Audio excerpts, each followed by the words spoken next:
So we decided that we would do one last discussion on Perry Mason season one. Sort of a culmination of all the reviews and all of our thoughts, likes, dislikes, and that's what this is. So if you're listening, welcome. I'm Brian here with Spencer, and this is Pulp Mythos. And if you're new to the channel, hit that subscribe button. We're trying to break 100 subs before September 1. Lots of content on this channel. We have the Kurt Russell-a-thon, which is currently running, and Escape from New York and LA reviews will be up this week. We have Lovecraft Country, which will be up later today, the first episode's review. So every Sunday night, just like we did with Perry Mason, we're going to have a review that evening. It's going to be running, 10 weeks? I So think so. yeah, plenty of content there. We're also going to be reviewing The Boys. We've already hashed out what we're going to be doing in October. We've had discussions about November, December. There's a lot of content coming to the channel, so please hit that subscribe button and that bell. And as a whole, what would you say in terms of? I don't really like ranking things and 10 out of 10 or 5, whatever. I don't like those kind of skills, but I would say almost rewatchability yeah, because it's yes, I like that. because to me, there's like I've rewatched The Office probably 20 times. I've rewatched Parks and Rec a couple times. I've rewatched Fresh Prince of Bel Air a couple times, like The Wire a couple times. So even knowing that this is going to go into a season two, would I rewatch season one prior to rewatching season two? And I would. I liked it overall. There wasn't any slow points. I felt like even early on in the season, there was a point to each episode. Like it was leading to something. I didn't feel like there was any lulls or any, you know, down spots. I liked it, and I would rewatch it again if Lovecraft Country didn't start, you know, right now. Yeah. Yeah, I agree. I do agree that this has rewatchability, and it is a show that I would probably want to rewatch when before season two, if not the entire season, at least the trial, maybe the last 2 or 3 episodes, just to get back in the groove of how the characters interact and who the characters are. But I like the mystery, and it didn't need a big gotcha moment at the end with here that's who really did it. You know what I mean? Like the way it played out was very organic, very natural. There was no massive shock as to who was responsible for the murder. But that didn't bother me. The way the whole thing played out and with all the different moving pieces as to all the people responsible, it didn't need that. And it could have easily done that. There could have easily been, they could have written it in which there was a surprise as to who was responsible for the death of Charlie Dodson, but they didn't need to do that. And I don't know, how did you feel about that? That there was not that courtroom gotcha moment. It didn't need it. I didn't think. Well, and I think that's to me my favorite kind of horror movies are not ones that rely on jump scares. And to me, that in this genre, it's a nod to how well it was written and put together that they didn't have to rely on that gotcha moment to still have a good mystery. And I think that is a hats off to them that they were able to get me to still want to watch and still want to see every week prior to even knowing who it was and still wanting to know who it was who did it and the journey to getting there without having to be like, what a twist. It was Pete the whole time. Like Yeah, yeah, you didn't need that. And I think it was, there was still a mystery without being like, oh shit, it was so and so's aunt's crazy ex boyfriend that, killed him because he wanted $100,000. Like you said, it felt organic. It felt plausible, which to me is a big deal for it to be a show that doesn't have any, we talked about it, no supernatural elements. There was not any of those kind of things going on. no, And for I would have been them pissed to, if there was. yeah, for them to have it be like that and feel plausible to me was the most important part, and they did a good job with that.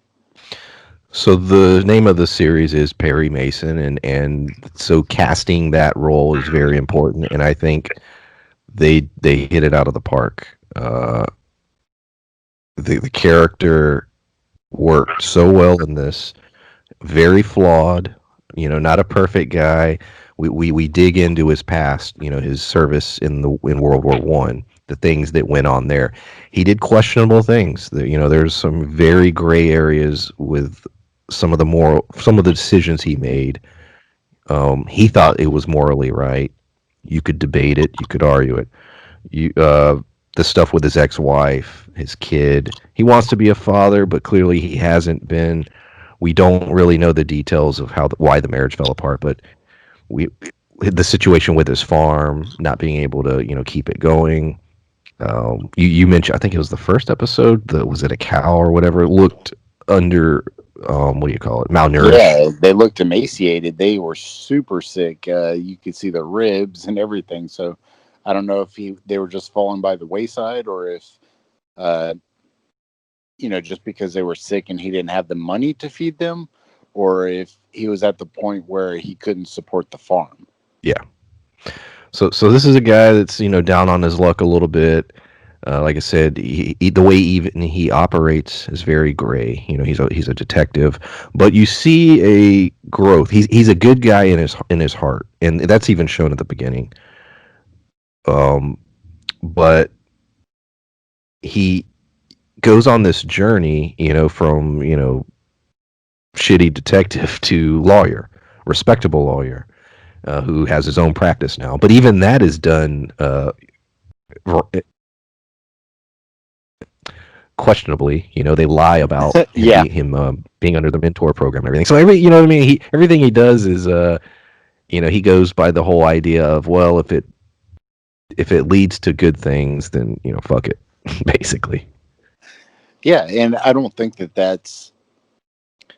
There's a lot of flaws in our legal system, and I think it Yes. was kind of cool to play off those a little bit, to where it shows that the ends justify the means, and I like that they operate in that kind of gray area, whether you agree or disagree, or think that you know whether whether whoa whether or not that was the right thing to do, is a different subject matter, because I like things that you don't have to agree with every aspect of the show to still root for the main character, and I like that.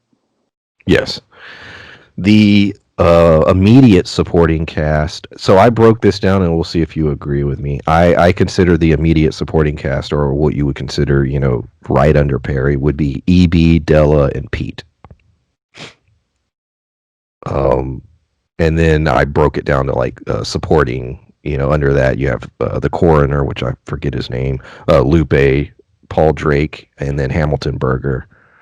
Um, Drake by the end moves up a notch, but it's clearly mostly building for next season, where he'll be basically one of the co-leads. I think that's where they're headed with it. But do you think that's basically how it's structured as far as leads, co-leads, all that? I don't disagree. I think that there's probably a couple. Um, I'm not including the church people yet, because that I'm talking about mostly the practice. well, yeah, Alice. Yes, Uh, Alice, which probably uh, got paid. I don't know. She probably got probably second most paid, I would guess. yeah, I wouldn't disagree. She was a big focal character. Um, her, Perry, and Della were probably the three main ones. Uh, Pete was a really good sub character. Enos, was a pretty main Yeah, antagonist. yeah, between Pete and the DA. Those were probably the two main antagonists. Because even with the church and everything that they were doing, uh, there were still so many characters even with them being the main bad guys, it was a entity that was the bad guy. It wasn't really one character. So I think that, them having a lot of sub characters, and even EB was important to the plot at the beginning, but Yeah. he wasn't there throughout the Well, whole he left the thing. show. Yeah. Yes. uh, I think throughout the show I had different opinions on the different characters as far as their strengths and weaknesses, and I would say I was really into EB. I think Della it clearly proves she's a major player in the show, and going forward, I think will be as well. I was complaining early on that I didn't feel they had given enough background for her. It didn't come till later. Was there any character you felt they needed to give a little more time to? I think Pete, maybe. That's what I was just getting ready to say. Yeah, I think they could have expanded on him a lot because, his, especially towards the end when they were saying that he's going to work with Hamilton Berger. Why? I don't think that they, did enough of his journey. They didn't do enough justice to his moral conundrum, because at the end of the whole season, you could tell that he didn't feel appreciated. He didn't feel valued enough in their group to continue to wanting to work with him. But he felt, valued enough on somebody who he knew for such a short period of time.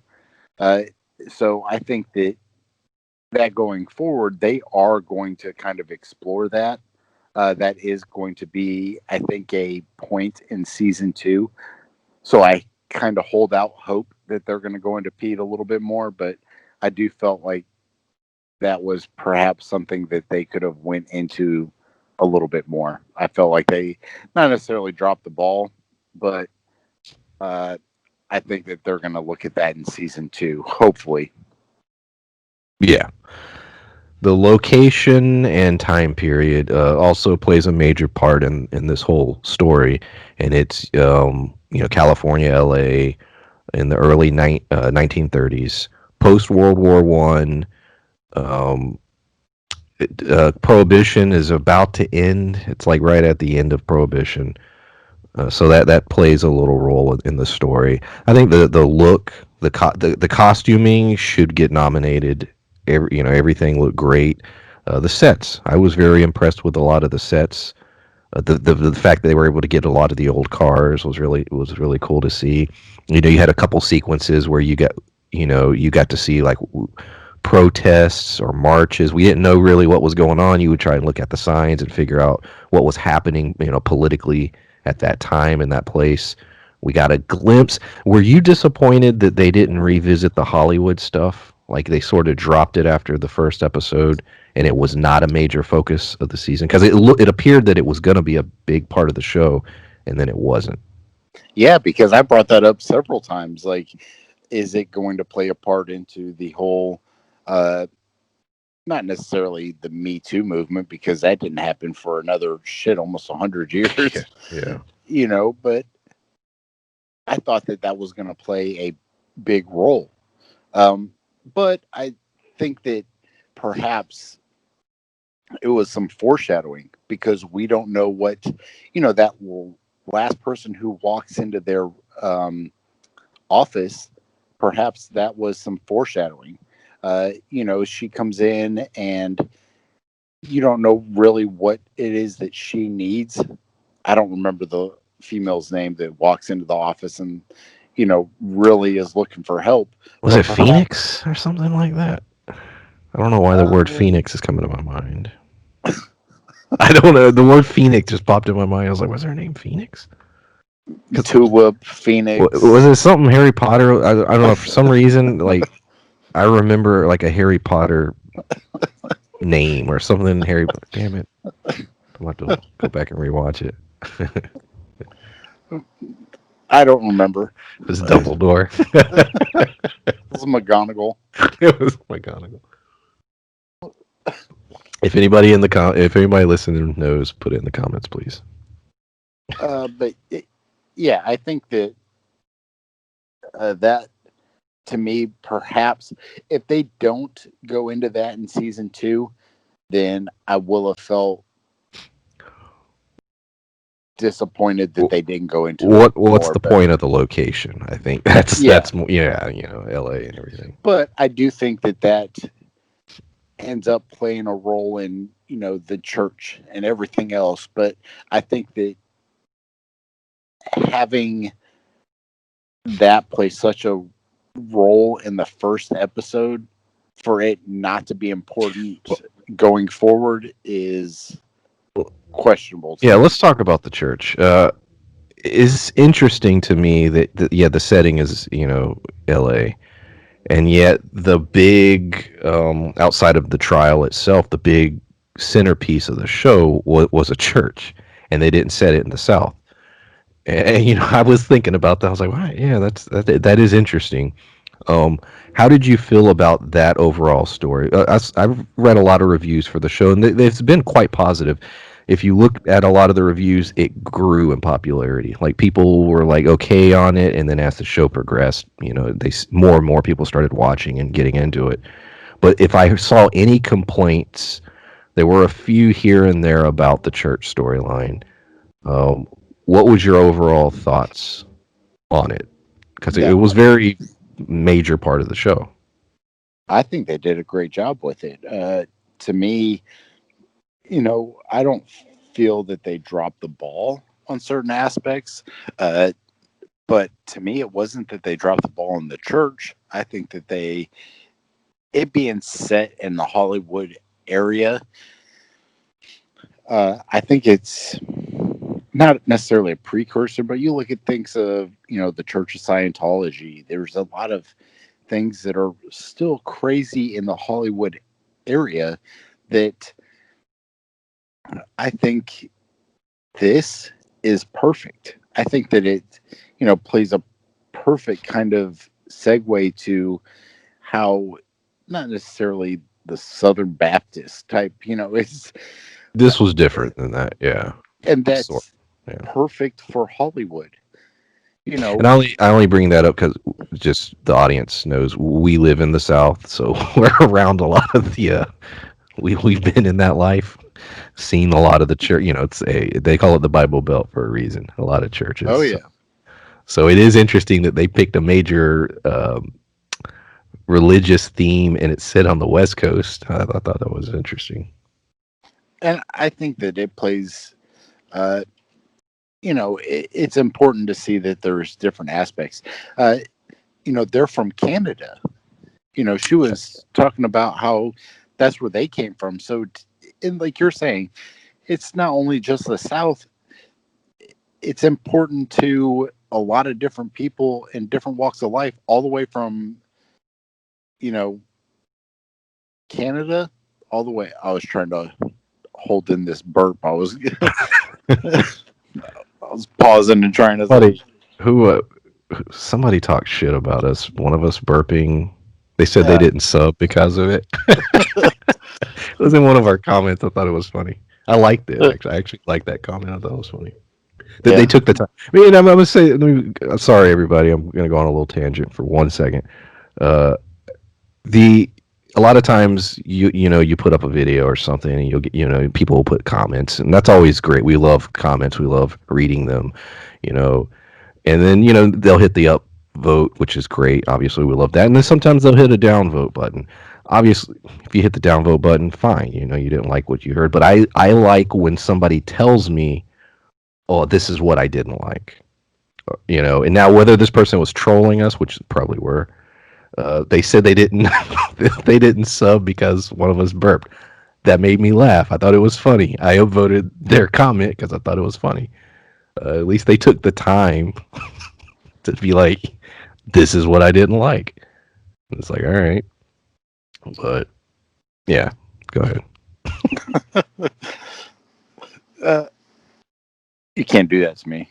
I There forget you where are. You're I talking am. about religion through Canada and America and the world. I don't know. I do to you all the time, so It, I don't not feel yeah. bad. Well, I But say those.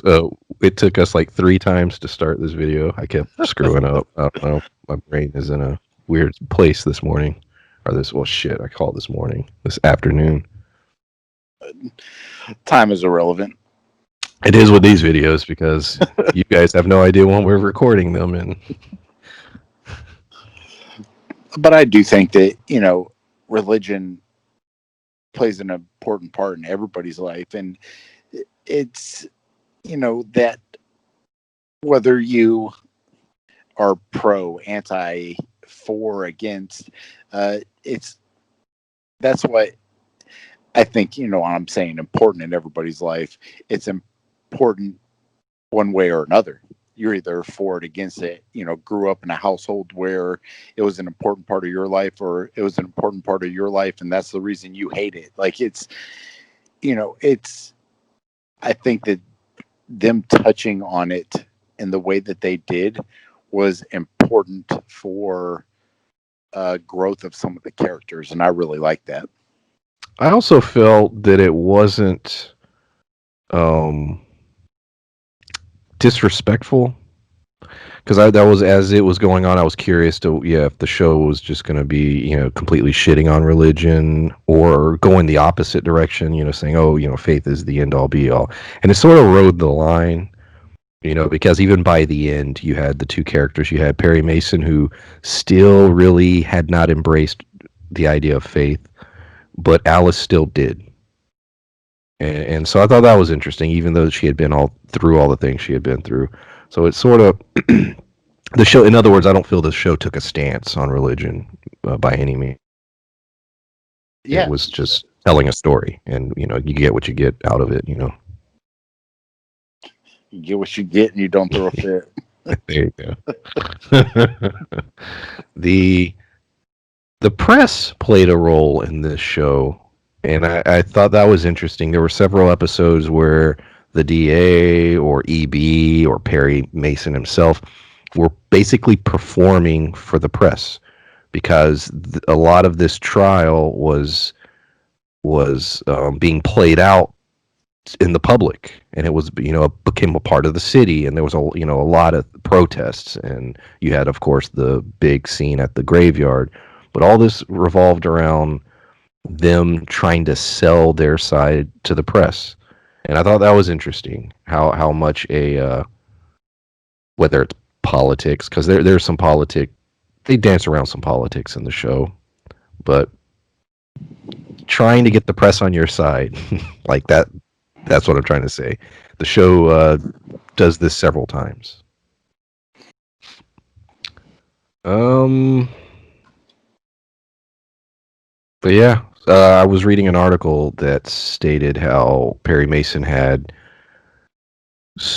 how it grew its audience. I know I talked about this a few moments ago, but it literally did. And they're going back and looking at even the first episodes. People are going back and watching it on whatever platform, HBO Max or whatever, and the audience has grown like significantly. And it's crazy because when we first did the first review, I was checking online and I couldn't find anybody covering the show.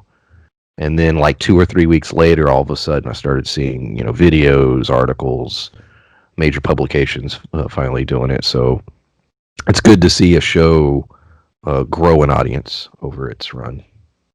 Well, yeah, because we cover things, Westworld and Game of Thrones and all these things that they're huge as far as pulling numbers and drawing people in. But you have something like this that is so important. They're covering so many aspects of social, you know, things that not only were important during that time, that you know hold value in our time now. And I think that that is such an important to bridge a gap and show that how important things are, even race and color and religious, and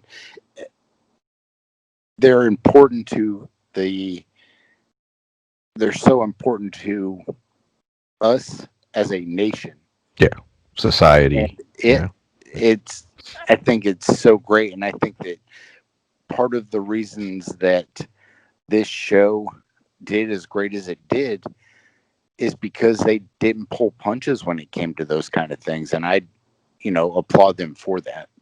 I really wish we had done Watchmen. It's I I wasn't big on the idea of even watching it because of the showrunner. I felt I did not like Lost. Everybody, I'm just going to go ahead and say that. So whatever. I didn't like the show, and I heard it's the same showrunner, so I was like, I don't care. And I think about 2 episodes in, I kept hearing from people, no, it's worth it. Check it out, check it out. And I was like, well, Lost was good too until the end. And so I was like, whatever. So I watched the first couple episodes and absolutely loved it, and then felt that the show did very well throughout, and I enjoyed the ending.